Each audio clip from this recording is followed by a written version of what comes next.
Festival počal z nastupom Chlopskej špivatskej grupy Ruského kulturného centru, a potom ho urjadovo otvorili Milomir Šajtoš, zamenik predsjedatelja Ruske matki i pomocnik ukrajinskog sekretara za kulturu Zoran Lazin.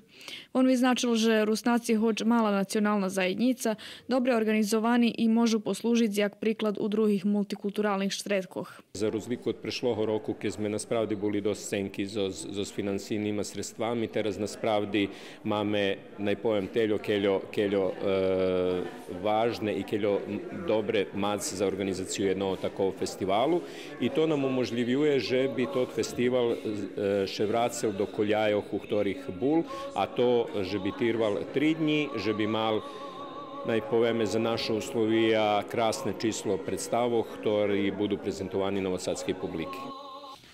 Dneška na programi na 19 hodin predstava za zberovače truploh u vyvodzenju ansambla Ruskog narodnog teatra Petro Riznič Djadja.